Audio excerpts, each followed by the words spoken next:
All right, check it out on YouTube. You can actually see the height of the hair this evening. Try not to hit the mic so much, but apparently that's inevitable. So, took a break last week because my kid had COVID, so that was a lot.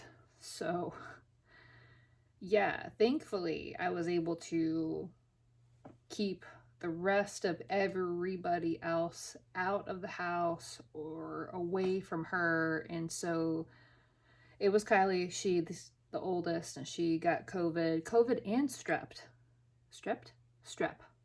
COVID and strep, by the way, which even the doctor was like, that's pretty rare. And it's like, only my kid. But, whatever. So here we are. Last week was a blur. It was literally bringing food to her room, wearing a mask, washing hands, keeping her away from everybody, and not really getting a whole lot done because it was constant text, can I get this, and making sure she's getting her meds for the strep on time. And okay, yeah, I use that as an excuse probably, but it was a lot. It was a lot. I was just trying to make sure that nobody else got it in this house, and it was a lot. So, thankfully, nobody else did officially. So, I'm pretty sure that I was exposed to it, and I think because I had it last year, it probably didn't show up as anything, but yeah. So, COVID, you guys, is no joke. It was a whole week of just catering to a 13-year-old, which eats all the time and is an extrovert who needs people in her life. And so that was hard. I think it was Wednesday or Thursday. She had a breakdown, and then I had a breakdown with her. Literally sat in the corner of her room with her as she's like, I just want a hug. And it was like she really missed just all of her siblings. She missed everybody. It was so crazy. And it's like, I get it. I get it. I didn't go out anywhere as well. I think I went to the grocery store one time, but I wore a mask and I kept my distance from everybody. But it was literally just to stock up on snacks for her. So it was a lot. Yeah. So she had mild symptoms, and the strep got her the worst. But overall, I mean, she did her schoolwork every day, and we just didn't have any other kids in the house, and she was by herself, and it was a lot. Um, Caretaking. So like when I work, I lose track of time. I've actually started making alarms on my clock at 10 and 2, you know, safety driving time, to remind me that there's actually time frames that, there's stuff going on. And so if I set an alarm at 2, okay, hey, you should, start getting in the mode to kind of get to a stopping point. Hopefully that'll give me a couple hours to get to a stopping point. And then it's like, okay, it's 2. You probably haven't eaten yet. You should do that soon. But with a 13-year-old kid in the house, it was a little bit more difficult. So just making sure she get breakfast, lunch, and dinner, snacks. She needed to drink lots of water to flush everything out, and anyways, it was a lot. And I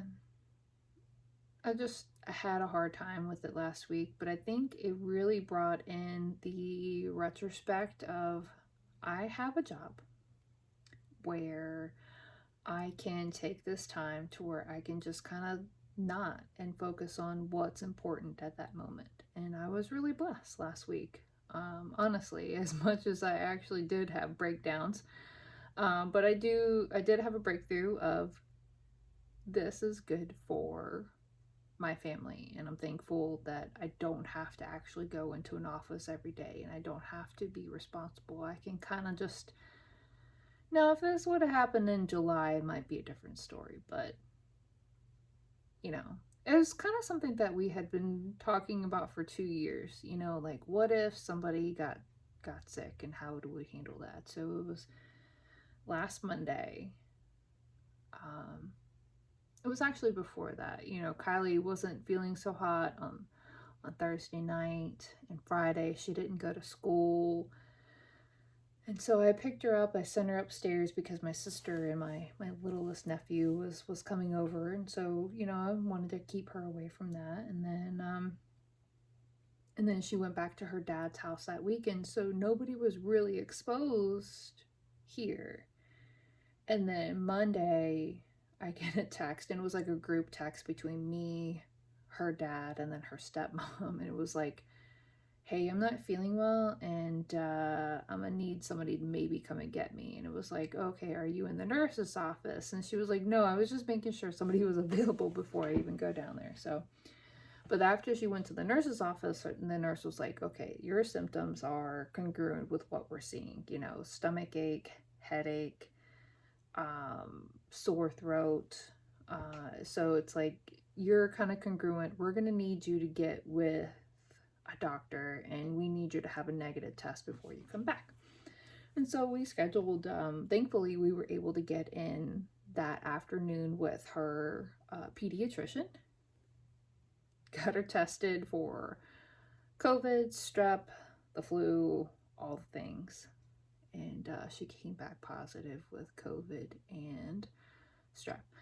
So when I had picked her up from the school, I was already wearing a mask. Like, I wore a mask to go into the school to get her, and I didn't take it off because I was like, if this is what it is, then, because I already had that conversation with the nurse, it's like, let's just go ahead and prepare. And it was one of those rapid tests. It was 15 minutes, and we already knew the results. And so I ran over to still have my mask on, didn't touch anybody, ran in, grabbed her some fluids, because that was the doctor said, hey, let's keep her hydrated, and then here's a prescription for an antibiotic for the strep. And so get her some fluids, come home, send her up to her room. Do not come out of your room unless you have to pee or you're taking a shower. Otherwise, that's it. And luckily she has a big room, she has lots of stuff, cell phone, laptop, things. So, but I had to make sure that her brother, because her brother was supposed to be coming over that night, because I have her and her brother 2 weeknights. And so it was like, okay, all right, you need to stay at your dad's, and let me try to figure out how long this is going to be. And so per recommendations, it was like, okay, assess where she's at on Friday, more than likely Saturday, and see where her symptoms are at, and then kind of go from there. Well, with her brother's stepmom, I was actually just diagnosed with breast cancer, and so I was trying to be super cautious with that. I know that this new variant, and look, I'm playing the game, okay? I don't have a side. There's no left or right side here. I'm playing the game. And with my son's stepmom with breast cancer, I wasn't about to be like, oh yeah, he's fine, come on over here, and then send that over there, and then something bad were to happen. I'm not going to be that person. Plus, my son's grandmother is in her 80s, and it's like, I'm not playing this fuck around and see game.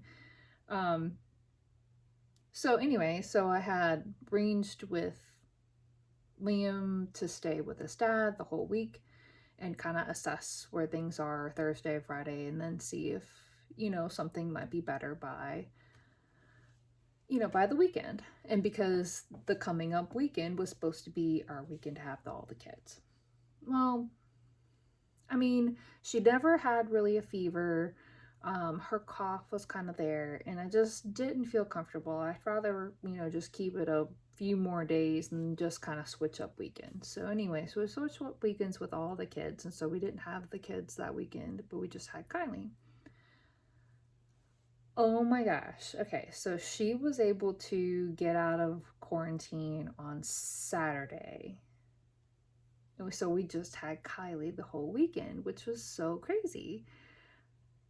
Having a 13-year-old and no other kids was interesting. So we did breakout rooms and we went to restaurants and, we could do the more mature, older things. And there was just a lot of fun. I'm not saying it's not a lot of fun with all the other kids, it was just a different level of fun. And so I really appreciated that time with her.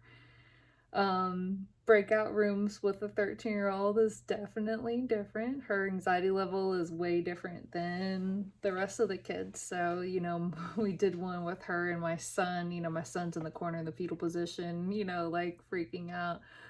So I really, really enjoyed the time just with her. So anyways, we finally got my son back last night, and so that was fun. And then we'll have all the kids except for Kylie. Kylie's going to go spend time with her dad because her dad hasn't really spent much time with her. So we're going to have 3 of the 4 kids this coming weekend, and apparently it's supposed to snow.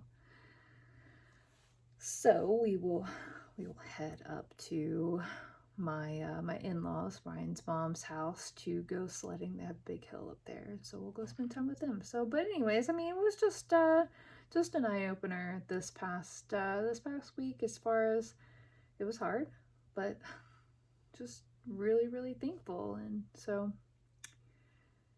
anywho, another big thing that's going on is we are still fighting for the settlement of the loss of revenue for the accident that happened in July of last year. So 6 whole months. And we're kind of getting to that breaking point of I can only max out my credit card so much to keep this company afloat. And I'm not too sure what else to do. And so we're kind of at this financial crisis, and I'm just trying to have faith, and I keep praying, and I know that it's going to happen. And just 1 week at a time, just making sure we have enough money to get us through that week. Well, actually, it's kind of half a month at a time because I've kind of planned everything out by the 1st and the 15th. But so just I had this like epiphany the other day. It was like the past. So 2020 was one of those eye openers of like, you're not in control. Like, anything could happen. Somebody with more control than you do can shut you down, and your business can just kind of hang out and linger, and your kids could be home all the time, and you have no idea. And so last year it was a false sense of security of, okay, we're gonna get past 2020 and we can keep moving. And then it was like, one more thing, and I one more thing my way through 2021. And so when Kylie got COVID, I literally was like, it's one more thing. But the difference between now, one more thing, and the past, one more things, or at least 2021, one more things, I didn't end up in the fetal position. Yeah, like my son, and I in an escape room. I actually I handled it. I was like, okay, it's one more thing, and I just handled it, and I did okay. Yes, there were tears, and I had a hot moment twice, I think, but for the most part, I think that I handled it like an adult. So it was one of those epiphany moments of, okay, so if you could just take those one more thing moments this year in 2022 and just kind of keep moving forward, I think that we can just get through this. And at the same point, it's like I'm trying not to just get through life, but compared to last year, it was like I can't one more thing fetal position in my life. I have to kind of keep, I think, infancy and then, okay, all right, so I'm going to crawl and then I'll walk and then I'll run, kind of thing. And so it's going to be slow, it's going to be difficult, and I'm just ready for it, for the one more things. And we're getting into that prep mode again of, all right, let's get the boat hauled out, and what's the Coast Guard going to say, and the rhetoric of all of the normalcy of being in the industry. And so or the cash flow issues with the other company, and so we'll get through it, and we're one more thing and breathe. And so it's a breakdown, breakthrough moment for sure. And I think with the mental stability issues that I've really had, losing my friend, my best friend in October was so eye-opening. I don't even know how to put that into words. It's like 1 minute somebody is here and then they're gone. That's crazy to even wrap your head around. It's a thing. Like, people die every day. But to have somebody that's been in your life for that long, and it's like I had my grandmother, pass away in 2018, and that hit me hard. But it was like she'd been in my life way longer than this guy, and it was like he was so young. Like, we had time, and it's like, get your stuff together. Nobody is guaranteed tomorrow. Nobody's guaranteed today. Nobody's guaranteed the next minute. So what do you want to do? What are we doing here? Get it together. And so after lots of tears and epiphanies and moments of solitude and just trying to figure out, what in the heck do I really want out of this life? It's like, definitely not sitting in the fetal position crying my eyes out about, oh my god, the world is out to get me.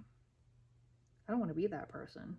Like, and there might be people that are like, oh, woe is me, and they just want, I don't want the attention. I don't want to, people to be sorry for me. I want to be able to breathe and not fear what's next. And it's like, nobody knows what's next. Nobody. Not you, not me. And to think about it, it's like, what the hell? I don't know. Maybe it's just me. I don't know. But lots of breakdown and breakthrough moments over the past few weeks, and it's like, get it together. Like, when you have, like, okay, it's New Year's, gotta use resolutions. I'm gonna knock it out the park. Yeah. And literally within like the first 2 weeks, COVID's like, nope. And luckily, our school district just actually got in line with the CDC, where it was like, okay, yeah, so you only have to be out of school for 5 days. And then yesterday was a holiday, so it wasn't that bad. But like, where my stepchildren are, their school district was like, still 10 days. 10 days. You can't come back. So it could have been worse. And so I'm super thankful. And I know that my stepkids, so it was just Isla, our youngest, she tested positive. So she tested positive just this past Thursday. So it was like, there's no way that she was exposed to Kylie, because it'd been such a long time, because this past weekend was supposed to be all of ours, so it was like Kylie is 95% sure she picked it up from a kid in her class up at lunchtime, because they don't wear a mask at lunch. So, but I mean, how are you supposed to eat a sandwich without a mask? But anyway, so Isla got it, and then Gary was quarantined, but he hasn't tested positive yet. So we'll see. But yeah, so they're in quarantine still right now. Luckily, my son hasn't gotten it yet, and which ironically, he was the first one to get an actual COVID test about a year ago, and he tested negative. It was just one of those, like, he's feeling yucky, and because you're feeling yucky, they automatically test you for COVID, strep, flu. The threes. So, breakdowns, breakthroughs this week, this past week, this month, this year, this decade. I feel that it was a lot for me, but not just for me, but it's just, I don't even know what I'm trying to say right now. I mean, do you feel like that? Do you feel like it's just one more thing away from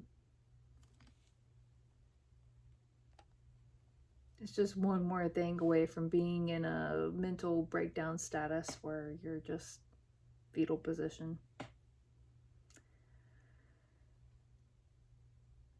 I feel like that was me about a month ago. It was like, I'm ready for it. I'm ready for whatever is going to come my way, and I'm just going to we're out of milk, fetal position. Like we're,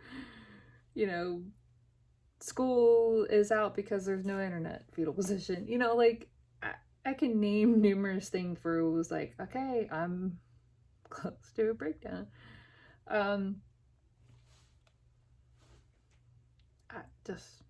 My husband is listening to me, fetal position. Just trying to be genuine and authentic. And so tonight I drink to celebrate the breakthroughs. But without the breakthroughs, I think the breakdowns needed to happen, because it was a clarifying moment for me. So I don't think anybody should feel guilty for the breakdowns. Take those moments and hone them in and realize, hey, they happen for a reason, and don't feel ashamed of that shit, you guys. Like, cheers to that. Like, tonight I'm just in my flamingo cup. I am drinking just a Captain 100 Captain and Coke. I think I've done this before, but it's my simple, tried and true winter drink, and so I appreciate it.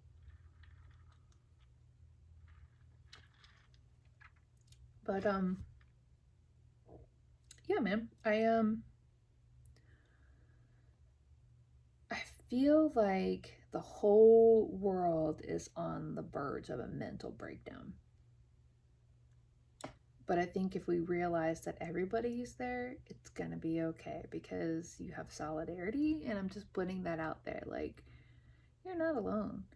And I think that was my biggest thing. It's like, I feel so fucking alone. I just so alone. I'm just so alone with all of my feelings, and nobody else feels like this. And it's like, there's got to be at least one person.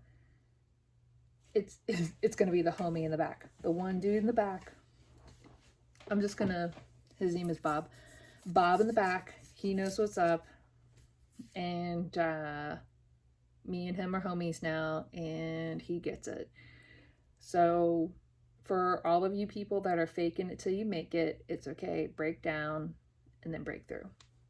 So cheers to you, and I appreciate you, and have a great night, guys.